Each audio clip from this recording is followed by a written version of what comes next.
Third heading fourth question. Okay, ಇಲ್ಲಿ ಏನು ಕೇಳಿದಾನೆ, find the value of K. So K ವ್ಯಾಲ್ಯೂವು ಫೈಂಡ್ ಔಟ್ ಮಾಡಬೇಕು. ಏನು ಕೊಡಿದಾನೆ, if X minus one is a factor of P of X.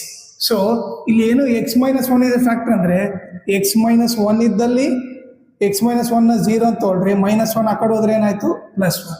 ಓಕೆನಾ. So ಆಮೇಲೆ ಏನು ಮಾಡೋಕ್ಕಿಂತ ಮುಂಚೆ ನಿಮಗೆ ಬೇಸಿಕ್ ಗೊತ್ತಿರಲಿ. ಸೊ ಫ್ಯಾಕ್ಟರ್ ಅಂದ್ರೆ ಏನು, remainder is equal to 0.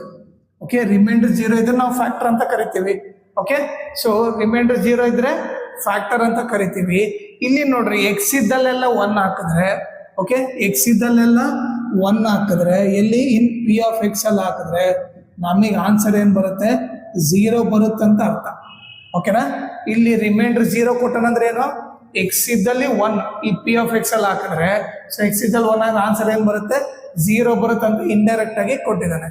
So ನಾವಿಲ್ಲಿ ಸ್ಟೇಟ್ಮೆಂಟ್ ಏನು ಬರಿತೀವಿ, since X minus 1 is a factor of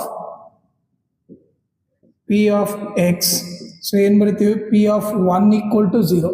X ಇದ್ದಲ್ಲಿ 1 ಹಾಕಿದ್ರೆ 0 ಬರುತ್ತೆ ಅಂತ ಗೊತ್ತಾಯ್ತು. ಓಕೆ, ಈಗ ನಾವೇನು ಮಾಡೋಣ, next put x equal to 1 in p of x ಅಂತ ಬರೆಯೋಣ. ಈಗ ಎಕ್ಸ್ ಇದ್ದಲ್ಲೆಲ್ಲ 1 ಹಾಕ್ರಿ, p of 1 k into 1 square minus 3 into 1 plus K.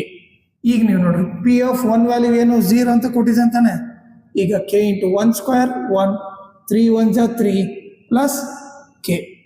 Okay, ಇಲ್ಲಿ ಬರೀತೀನಿ, 0 ಇಸ್ ಈಕ್ವಲ್ ಟು ಕೆ 1 ಜಾ ಕೆ ಮೈನಸ್ 3 ಪ್ಲಸ್ ಕೆ.